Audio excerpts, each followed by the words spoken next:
ఈ వీడియోలో income tax చట్టం 1961 గురించి మాట్లాడుకుందాం. ఈ చట్టం భారతదేశపు ఆర్థిక వ్యవస్థలో ఒక కీలకమైన భాగం. ఇన్కమ్ టాక్స్ చట్టం అనేది పన్నుల సేకరణకు సంబంధించిన నియమాలను మరియు విధానాలను రూపొందించడానికి రూపొందించబడింది. ఇది ప్రభుత్వానికి అవసరమైన ఆదాయాన్ని సేకరించడంలో సహాయపడుతుంది, తద్వారా ప్రభుత్వ సేవలు, మౌలిక సదుపాయాలు మరియు అభివృద్ధి కార్యక్రమాలను నిర్వహించడానికి వీలు కల్పిస్తుంది. ఈ చట్టం ద్వారా ప్రభుత్వానికి పన్నుల ద్వారా ఆదాయం పొందడం మాత్రమే కాదు, ప్రజలకు కూడా అనేక ప్రయోజనాలు ఉన్నాయి.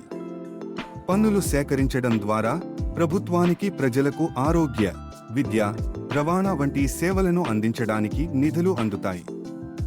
ఈ విధంగా పన్ను చెల్లించడం అనేది సమాజానికి ఒక బాధ్యతగా మారుతుంది. ఇంకా ఇన్కమ్ టాక్స్ చట్టం 1961 పన్ను విధానాలను సరళీకృతం చేస్తుంది. పన్ను చెల్లించడానికి విధానాలు స్పష్టంగా ఉండడం వల్ల పౌరులు తమ పన్నులను సులభంగా చెల్లించవచ్చు. ఇది పన్ను చెల్లింపులో పారదర్శకతను పెంచుతుంది, తద్వారా అవినీతి మరియు పన్ను దోపిడీని తగ్గించడానికి సహాయపడుతుంది. ప్రజలు ఈ చట్టం ద్వారా పొందే మరొక ముఖ్యమైన ప్రయోజనం పన్ను చెల్లింపులో ఉన్న న్యాయమైన విధానం. పన్ను చెల్లించే వారికి పన్ను మినహాయింపులు మరియు రాయితీలు అందించబడతాయి. ఇది వారికి ఆర్థికంగా కొంత ఉపశమనం ఇస్తుంది.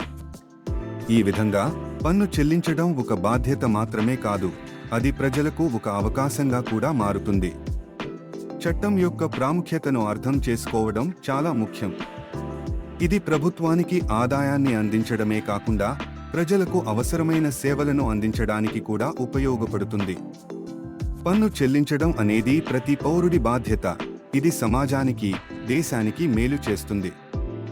అందువల్ల ఇన్కమ్ టాక్స్ చట్టం 1961 మన ఆర్థిక వ్యవస్థలో ఒక కీలకమైన భాగంగా నిలుస్తుంది.